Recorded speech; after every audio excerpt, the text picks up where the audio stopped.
Hola, muy buenas, ¿qué tal? ¿Cómo estáis todos? Bienvenidos a este nuevo capítulo de Mormonismo contra Mormonismo. Yo soy Juan Carlos, Encarnación, y este es ya el capítulo número 8.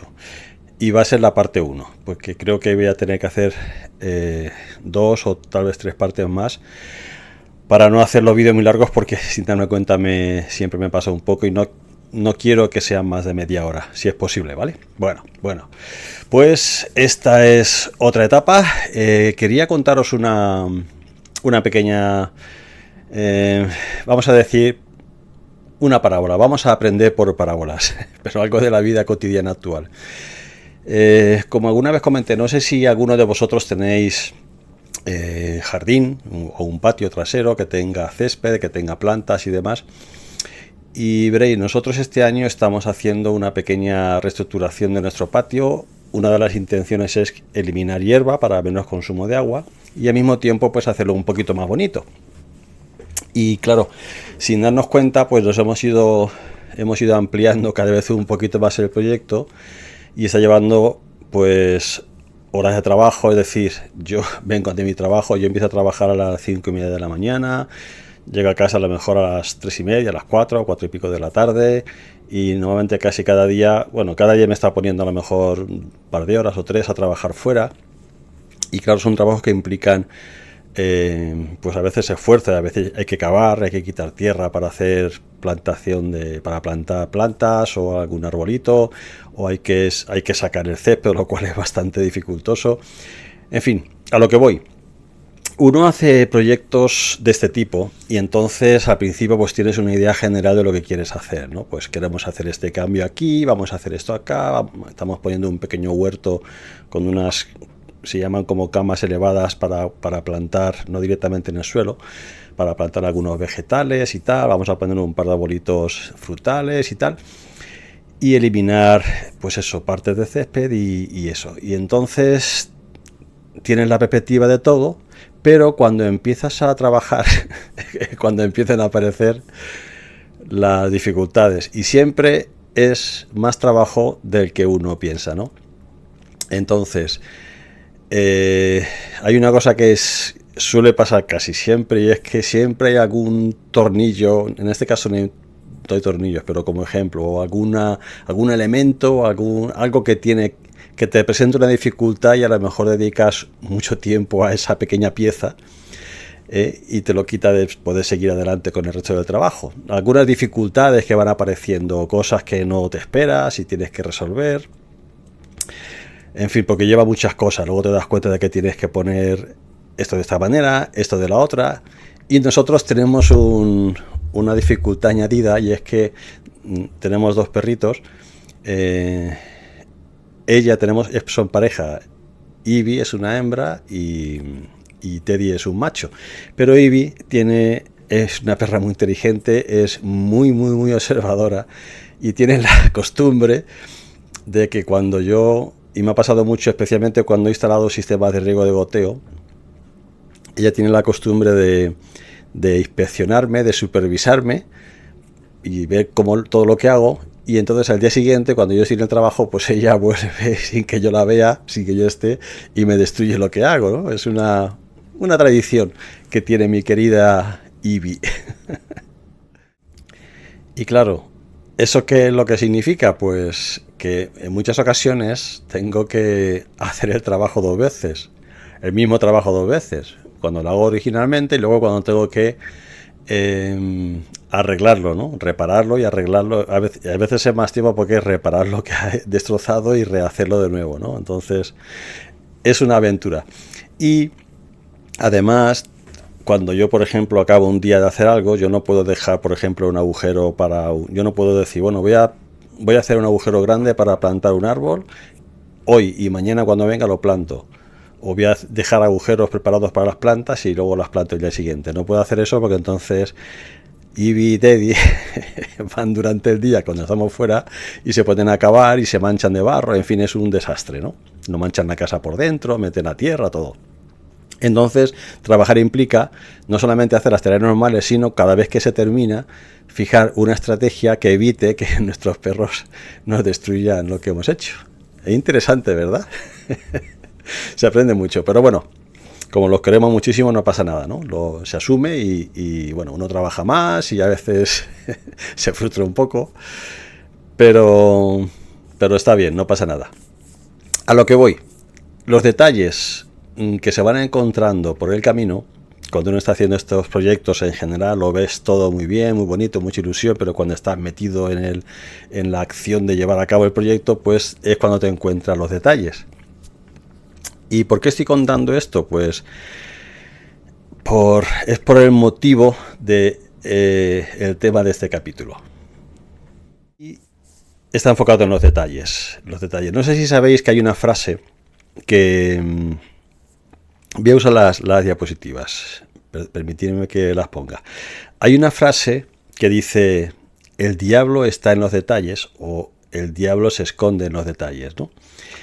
Y yo me he acordado mucho de esta frase durante muchas veces en todo mi proceso de crisis de fe en estos últimos años y en toda mi investigación y cuando estoy preparando estos vídeos, porque es verdad que en los detalles está, dicen, el diablo está en los detalles, ¿no? Voy a explicar un poquito más antes de ser muy breve, porque es interesante la historia de este dicho.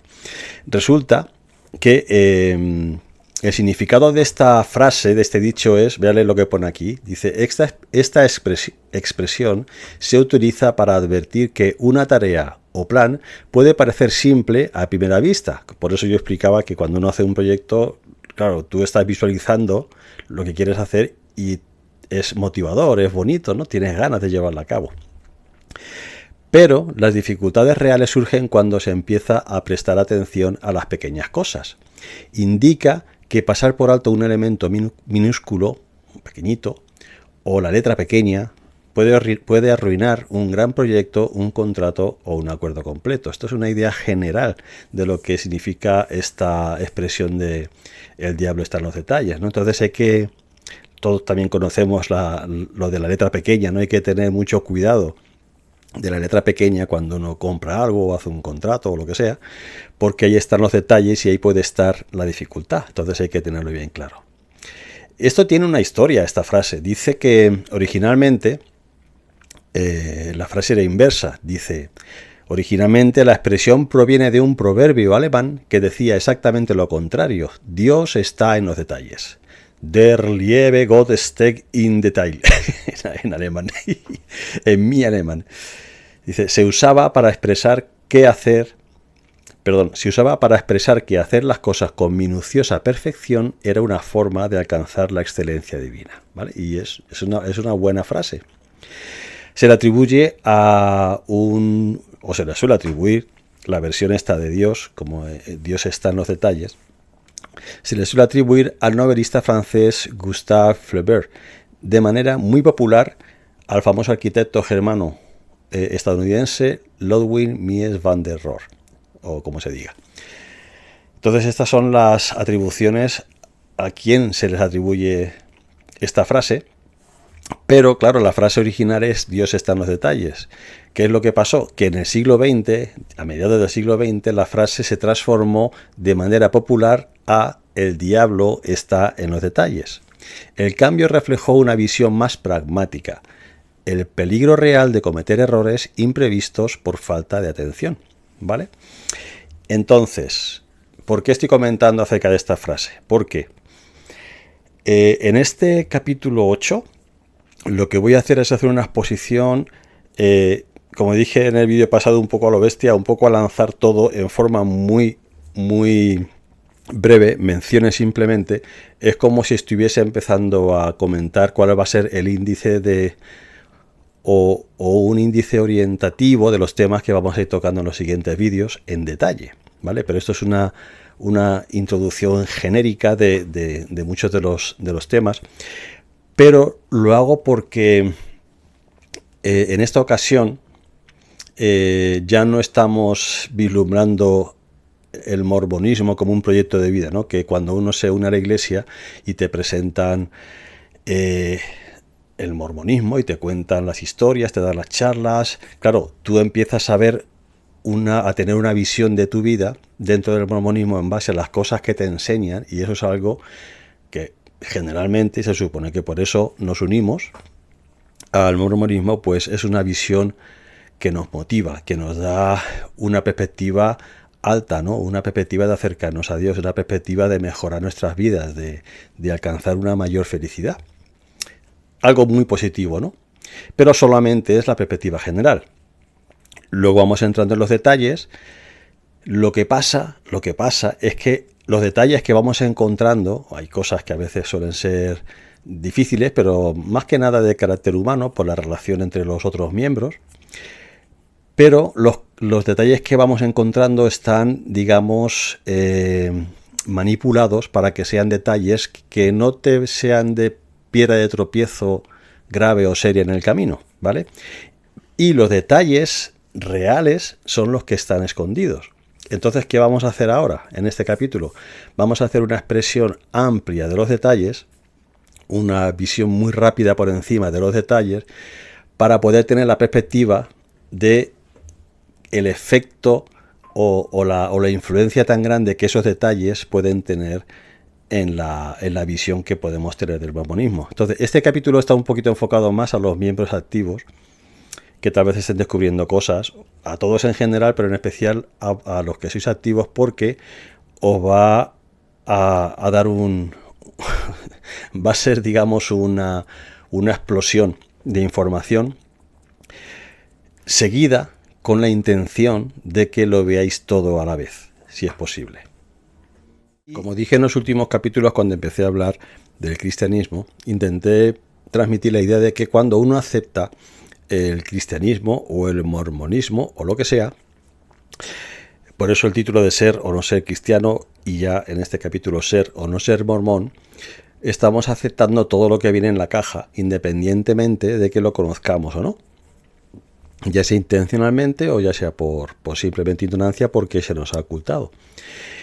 Entonces, claro, el descubrir lo que hay en la caja nos da acceso a esos detalles, ¿no? Y esta frase yo he pensado mucho en ella porque tiene una pequeña segunda intención por mi parte, como seguramente algunos habréis pensado ya, y es que en el diablo están los detalles, o el diablo está en los detalles, ¿no? En este caso, yo digo, y además lo digo abiertamente, que desde el punto de vista de cómo se piensa en la Iglesia, yo podría decir que el diablo está en los detalles, ¿no? Literalmente bajo la forma de pensar mormona, ¿vale? Ya que se cree tanto en el diablo, porque se menciona muchísimo por parte de los líderes generales, se menciona muchísimo el diablo, Satanás, pues yo quiero exponer que Satanás está en los detalles del mormonismo. Puede sonar muy fuerte, pero es que es lo que los detalles dan a entender, ¿vale? Entonces, mirad, vamos a hacer una cosa. Estas diapositivas tienen una pequeña, un pequeño detalle. Aquí abajo está la página 1 de la parte de enseñanza de Jesús, y aquí a la derecha está la página 1, el número de página de lo que es la Iglesia mormona, ¿vale? Vais a ver que la página 1 siempre va a aparecer como página 1 en, digamos, las cosas, las enseñanzas que se reciben de Jesús, que son realmente muy sencillas y no necesita uno demasiado espacio para poder explicarlas. Normalmente las cosas que son correctas necesitan poca explicación. Las cosas que no están bien necesitan muchas explicaciones, ¿no?, para poder justificarlas. Y en la parte derecha, por eso dividí la diapositiva en dos partes, se va a ir viendo lo que es lo que está en la caja, ¿vale? Que es lo que yo acepto del mormonismo.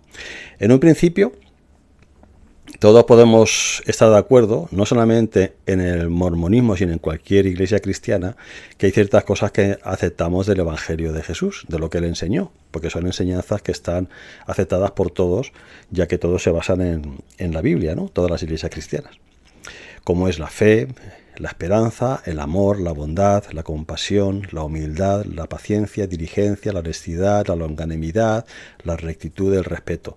Y otros muchos atributos que se pueden poner aquí, que fueron, digamos, la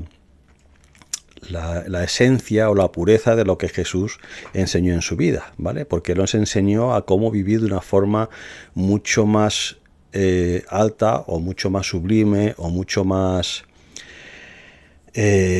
no sé, virtuosa, de lo que habitualmente en su época se vivía y que también se puede aplicar en la actualidad, ¿vale? Y además, fijaros que todo este tipo de cosas, al formar parte de nuestro carácter, es lo que realmente puede hacer que mejore el mundo. Esto daría mucho para hablar en muchos aspectos, ¿no? Pero en general estos son atributos de carácter que se enfocan mucho, en el ser, no tanto como en el hacer.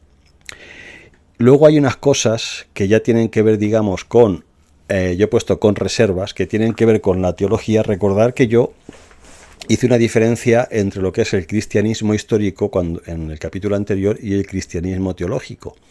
Entonces, todas estas cosas que estoy aquí nombrando son parte del cristianismo histórico porque son las enseñanzas registradas en lo que se tiene, especialmente en el Nuevo Testamento, y que causaron un impacto en la sociedad que se ve reflejado también en los registros de aquellos que eran, digamos, los enemigos de los judíos y de Jesús. Y entonces forma parte de los registros históricos. Esto es historia. Pero estas tres cosas, como la divinidad, la expiación y la resurrección, pertenecen más a la teología, ¿vale? Y yo sé que esto, en especial en el mormonismo, digamos que es el eje central de todo, pero la verdad es que desde el punto de vista histórico esto no se puede tratar porque son sucesos que salen de lo habitual. O sea, dice Antonio Piñero, hace poco esta mañana creo que estaba escuchando una entrevista y le preguntan sobre este tipo de cosas, por qué los historiadores no se meten tanto en el tema de la resurrección. Y él explica que un historiador tiene que estudiar aquellas cosas que puede apoyar con documentación, con evidencias históricas, etcétera, con registros de la época o registros que sean evidencias rigurosas, pero que no se puede meter en acontecimientos que son extraordinarios. Históricamente las cosas suelen ser acontecimientos que se repiten de diferentes maneras y que tienen un registro, ¿no?, de aquellos que vivieron o fueron cercanos a esos acontecimientos históricos, pero la divinidad, la expiación y la resurrección no entran en ese ámbito. Entonces un historiador no lo puede estudiar como historiador, porque no tiene herramientas para hacerlo, ¿vale? Entonces es algo teológico y tiene que ver más con la fe y la creencia, ¿vale? Ahora, la Iglesia mormona, ¿qué es lo que yo acepto con el mormonismo? Evidentemente hay una parte, digamos, general, que es lo ya establecido, ¿vale? Que es sencillamente esto que estamos viendo aquí. Entonces, cuando yo me uno al mormonismo, yo estoy aceptando una historia, digamos, que es oficial, ¿vale? La primera visión, la llegada del Libro de Mormón y todos los acontecimientos que lo rodean, de la restauración del sacerdocio, la organización de la iglesia restaurada, y digamos la historia oficial, ¿vale? Que se nos cuentan a todos al principio. Y luego hay cosas que tienen que ver con nuestra vida dentro del mormonismo, como son los llamamientos, todas las cosas con las que participemos, actividades, etcétera, etcétera, tanto actividades en la iglesia como en casa, como la noche de hogar, cosas así, el estudio de las escrituras en familia, el pago de los diezmos. O sea, en los llamamientos estamos haciendo una donación de tiempo, con los diezmos estamos haciendo una donación de recursos, de dinero, que ya hemos hablado otras veces y comentaremos en el futuro. El tema de los templos, los aceptamos como un lugar más sagrado, que se hacen las ordenanzas que nos llevan a recibir los convenios, que nos van a llevar a la exaltación, si somos obedientes, ¿no? Las ordenanzas que tienen que ver, lógicamente, con el templo. Y en general se puede decir, que es una expresión que también se usa mucho en la iglesia mormona, que aceptamos la cultura mormona. A veces hasta puntos demasiado extremos puede ser, porque yo he escuchado relatos en las que realmente lo que está sucediendo es que la cultura mormona está expulsando la cultura a veces familiar o a veces del lugar donde se vive, ¿no? De hecho, la iglesia tiene un sistema tiene un comité tan establecido, un comité que sirve para mantener, para que cada vez que la iglesia establece en un lugar, pues mantenga una cierta dinámica igual para todas partes, ¿no? Por eso, por ejemplo, tú puedes ver en países, puedes ver capillas y fotografías de capillas en cualquier país, por ejemplo, en países africanos, seguramente en donde el piano, por ejemplo, no es un instrumento habitual, porque la gente no aprende a tocar el piano porque no es algo típico de esos lugares, y ves un piano en la capilla, ¿no? Y uno puede pensar, bueno, ¿y por qué no si allí tocan yo qué sé, el ukelele en las Islas Hawaianas, porque no hacen los himnos con un ukelele, por ejemplo, ¿no? A lo mejor estoy diciendo una tontería, pero creo que se entiende, ¿no? O sea, la cultura mormona es una cosa que se implanta mucho y a veces en exceso por la propia iglesia y los propios miembros y líderes locales en todas partes. Por eso cuando tú vas a una capilla mormona donde sea, en cualquier parte del mundo, salvo algunos detalles, más o menos ves siempre lo mismo, ¿no? La misma forma de vestir, la misma forma de hablar, etcétera, etcétera. Ahora, vamos a avanzar en cuanto a lo que es lo que está escondido en la caja cerrada, y aquí es donde empezaríamos a exponer realmente el tema, ¿vale? La caja cerrada, digo cerrada porque a no ser que uno tenga la voluntad de levantar la tapa de esa caja y realmente sacar todo lo que hay dentro, pues no lo va a descubrir. Y la iglesia se ocupa mucho de evitar que los miembros abran esa caja para que puedan descubrir lo que hay. No quieren que sepas la verdad. O sea, la iglesia dice que es la única iglesia verdadera, pero la iglesia no quiere que sepas la verdad acerca de la iglesia, porque cuando la descubres se convierte en mormonismo contra mormonismo, ¿vale? Se descubre una contradicción de la iglesia hacia la misma iglesia, ¿vale? Y por supuesto tenemos que empezar a ver lo primero que aparece en la caja, que en este caso pues sería la primera visión. Voy a mencionar cosas que seguramente ya he mencionado antes.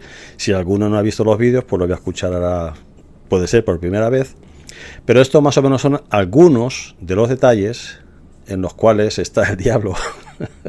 El diablo siempre está en los detalles de la primera visión. Por ejemplo, la primera visión contiene versiones contradictorias que analizaremos más en detalle, lo cual incluye contradicciones en cuanto a quién vio José Smith, a cuántos vio José Smith, cuántos personajes, qué preguntó José Smith, qué edad tenía José Smith y algunas cosas así. La primera visión oficial es un acontecimiento que yo lo veo, por lo menos a mi entender, es muy sencillo.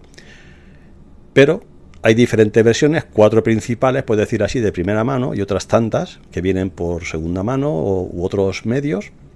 Total, creo que se pueden juntar 9 u 11, no me acuerdo, pero el caso es que si tú las juntas, aunque la iglesia dice que se complementan, si tú las juntas, los que tienes es como decimos en mi tierra, un potaje de tuerca. Lo que tienes es una mezcla de cosas que no tienen sentido entre sí, ¿vale? Por mucho que quieran decir que es una forma de complementarlo. Y fijaros que hasta si vais ahora, si no lo han cambiado, de hace un par de años que yo fui al Museo de la Iglesia, allí en la Manzana del Templo en Salt Lake, ellos tienen expuestas los escritos de las 4 versiones, 4 o alguna más creo, de la primera visión, con la idea de que son complementarias, pero cualquier persona con un poco de sentido común se puede dar cuenta de que no. Yo no puedo tener una experiencia cuando tengo al mismo tiempo 14 o 16 años, por ejemplo, o pregunto una cosa que no sé, pero en la otra versión sí lo sé y pregunto otra diferente. O aquí veo a un ángel, aquí veo a Jesús solo, aquí veo muchos ángeles, aquí veo a Dios el Padre y a Jesucristo, aquí veo a fuego, una columna de fuego, en otro una columna de luz, en otro veo un montonaco de ángeles. No, es que todo eso se complementa. Pues fíjate tú la fiesta que se formaría con todos, ¿no? En fin, contradicciones. Los profetas posteriores solo hablan de un ángel normalmente. Si uno se pone a analizar, claro, esto tienes que verlo en diferentes años siguientes, de diferentes profetas siguientes, como Brigham Young, John Taylor, y hay, que lo veremos en su momento, en sus discursos, que cuando ellos se refieren a los orígenes de la Iglesia, hablan seguramente refiriéndose más a la visión del libro de Mormón, del ángel Moroni, para restaurar el libro de Mormón o sacarlo a luz, y no hacen referencia en sí a una primera visión. Entonces hay una confusión entre los líderes posteriores, entre los profetas, entre comillas, posteriores, en cuanto realmente qué pasó en ese origen de las visiones que tuvo José Smith. Y entonces es interesante, lo veremos en su momento, es muy contradictorio también. Y hay una ocultación intencionada en cuanto a la primera visión y lo que pasó. ¿Por qué? Porque primero, que no hay originalidad. Es decir, en la época de José Smith había otras personas varias, que también lo veremos en su momento, en un poco más en detalle, lógicamente, que decían haber tenido visiones, decían haber hablado con el Señor o con ángeles, y de hecho algunos de ellos organizaron iglesias también, en la misma época de José Smith.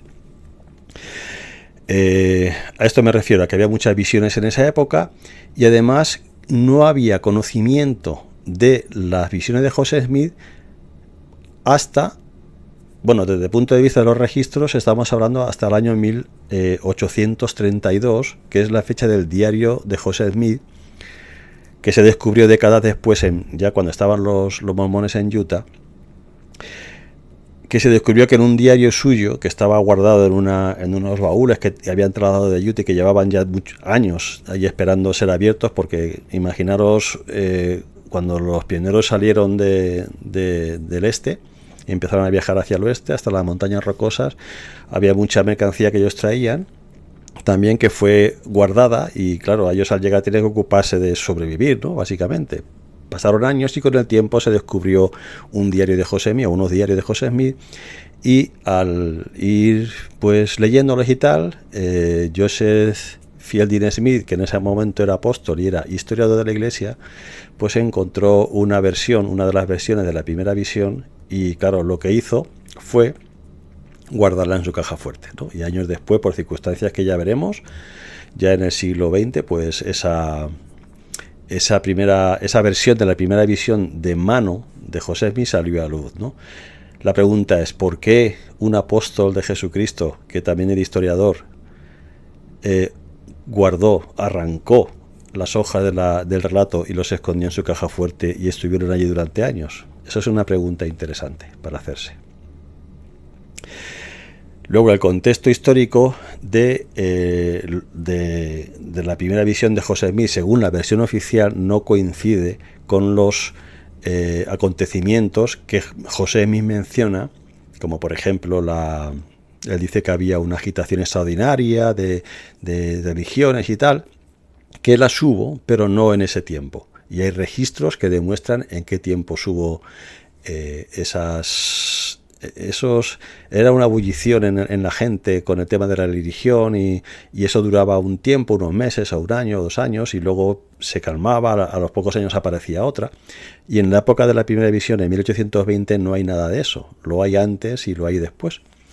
La iglesia dice, bueno, es que puede ser que lo hubiera, pero que no lo registraran, ¿vale? ¿Y por qué registran las otras y precisamente esa no? Que es de la que José me hablaba, y la menciona como algo muy, muy destacado, ¿no? En fin. La iglesia siempre se va a intentar defender de estas cosas con posiblemente, quién sabe, es probable, ese tipo de argumentos que no tienen fundamento. Y bueno, habrá detalles que iremos viendo más en detalle en cuanto a la primera visión. Más adelante, el siguiente aspecto que vamos a ver de lo que está escondido en la caja del mormonismo y que no se tiene a disposición de los miembros es el libro de Mormón. Pero vamos a seguir con el libro de Mormón, porque tiene muchos más detalles que la primera visión, en el siguiente vídeo, ¿vale? En la segunda parte. Entonces, importante, la idea de este capítulo es ser capaz de ver. ¿Recordéis cuando expliqué una de las técnicas que yo he tenido que usar para poder analizar mi crisis de fe, para poder gestionarla y salir de ella de una forma mejor de lo que estaba al principio? Una de las cosas que tuve que hacer pues fue la de no multiplicar sino sumar. Es decir, yo no puedo intentar ser objetivo teniendo solamente la idea de un punto concreto, sino de todos. Es decir, yo tengo que sumar. Si yo multiplico es 1 por 1 por 1 por 1, siempre va a ser 1. O sea, eso quiere decir que yo me voy a enfocar solamente en una cosa y no va a tener relevancia porque es una sola. Aunque vea varias, la veré independientemente y será una sola. Entonces no me dará fuerza para ser objetivo. Si yo en cambio sumo, y si tengo aquí una evidencia, aquí otra, aquí otra, aquí otra, aquí otra, pues al final, si son 10 1, van a ser 10 evidencias que van a estar todas sobre la mesa. Yo las podré analizar y por tanto puedo tener una perspectiva mayor. Es lo que se suele decir, tener todas las cartas sobre la mesa, ¿no? Y así es como yo puedo llegar a ser más objetivo. El objetivo de este capítulo, valga la redundancia, es el que se puedan poner todas esas cartas boca arriba, verlas todas a la vez y darse cuenta de que realmente el diablo está en los detalles. ¿Por qué? Cuando yo hablo de mi proyecto en el jardín, los detalles evidentemente lo que me llevan es a resolver dificultades para conseguir el objetivo.